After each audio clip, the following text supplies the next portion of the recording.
अवश्य आप भी देखें, औरों को भी अवश्य शेयर करें। आज हम जिस एकादशी व्रत की चर्चा कर रहे हैं उस एकादशी का बड़ा बड़ा बड़ा महत्व, निर्जला एकादशी। एक ऐसी एकादशी जिस व्रत को करने से बड़े पाप जो हैं एक क्षण में ऐसे नष्ट हो जाते हैं जैसे सूखी घास थोड़ी सी अग्नि के प्रज्वलित अग्नि दिखाने पर ही नष्ट हो जाती है। वैसे ही निर्जला एकादशी के व्रत में बड़े से बड़े पापों को नष्ट कर देने की क्षमता है और इस एकादशी का महात्म गर्ग संहिता में बताया गया है। गर्ग संहिता में भी बताया गया है और पद्म पुराण में भी इसका वर्णन किया गया है। नारद जी ने अपने ग्रंथों में इसका बहुत अच्छे से चर्चा की गई है। अन्य पुराणों में भी व्रत का, एकादशी व्रत का बहुत महात्म है। अनेक पुराणों में कहा गया इस एकादशी व्रत का महात्म क्या है।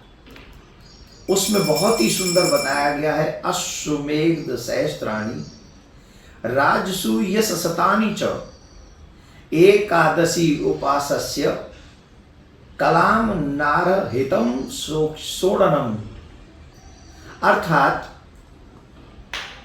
अश्वमेध यज्ञ 100 कर लीजिए, राजसु यज्ञ और हजारों कर लीजिए, लेकिन एकादशी व्रत, निर्जला एकादशी व्रत जो मनुष्य कर लेता है ये बड़े बड़े यज्ञ उसके 10 भाग के बराबर नहीं है।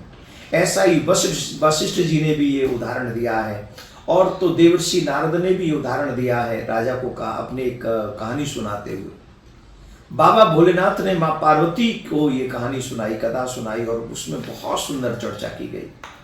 मैं चर्चा उनके विषय में करूंगा तो ये वीडियो बहुत लंबी हो जाएगी और मैं चाहता हूँ शॉर्ट वीडियो बनाऊं 3-4-5 मिनट का, जिससे आप लोग कम समय में इसका पूरे को सुन ले, पर थोड़ा बड़ा हो जाए तो इसको समझ भी लीजिएगा। आप ये समझ लीजिए निर्जला एकादशी व्रत करने का महात्म क्या है।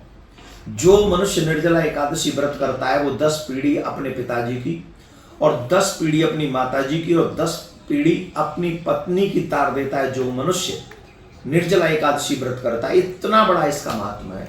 और इतना ही नहीं, इसमें कई चीजों को मैं डाउट आपको थोड़ा क्लियर कर देता हूं, इसको थोड़ा विस्तार से लग जाए तो देखिए। एक और चीज समझिए, कई लोग कहते हैं महाराज हम पे व्रत निर्जला नहीं रहा जाता है। देखो, खाने पीने का मतलब व्रत नहीं है। साइंस भी इस बात को स्वीकार कर चुकी है कि अगर हम कम खाएंगे तो ज्यादा जिएंगे। हमारे शरीर को भी रेस्ट चाहिए, जो अंदर हमारी मशीन है उसको भी रेस्ट चाहिए। तो जब आप व्रत रहते हो, जब आप उपवास करते हो तो कुछ खाते नहीं हो तो आपकी मशीन वर्क नहीं करती है, तो उस समय रेस्ट लेती है। आप भी हफ्ते में एक दिन रेस्ट लेते हो, है ना। तो इसका बहुत बड़ा महत्व है। साइंस इस बात को नोबेल पुरस्कार प्राप्त कर चुका है, साइंस इसी बात पे कि महीने में 2 दिन फास्ट रहना चाहिए। एकादशी जो मनुष्य सुबह 4 बजे से दूसरे 4 बजे तक, दूसरे दिन के 4 बजे तक मीन्स 24 घंटे निर्जला एकादशी का व्रत करता है, शास्त्रों में इसका जानते हो क्या प्रमाण है।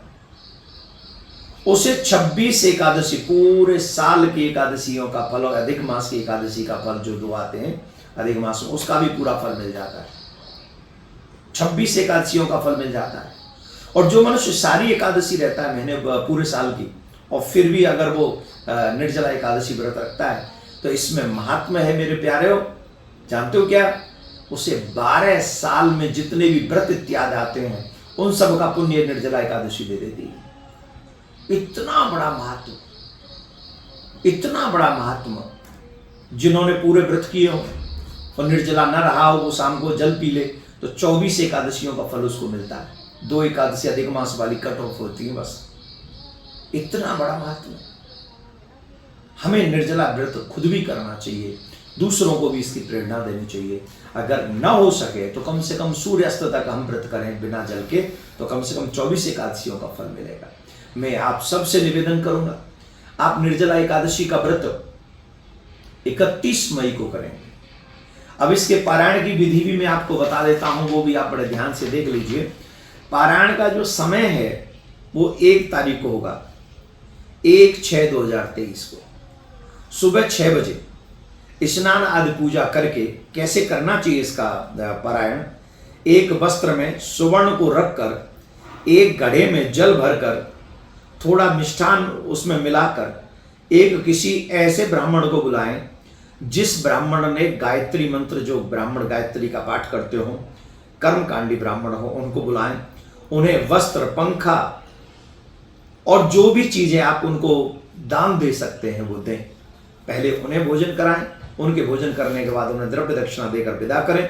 उसके बाद आपको अन्न ग्रहण करना चाहिए या भगवान का भोग लगाकर स्वयं उस प्रसाद को पाना चाहिए। ऐसे आप पारायण कर सकते हैं। दूसरा, अगर आप ऐसा करते हैं तो मैंने कहा था धन की प्राप्ति होगी। धन दो प्रकार के होते हैं, एक जिस धन से हमारा शरीर पोषित होता है, हमारा संसार पोषित होता है।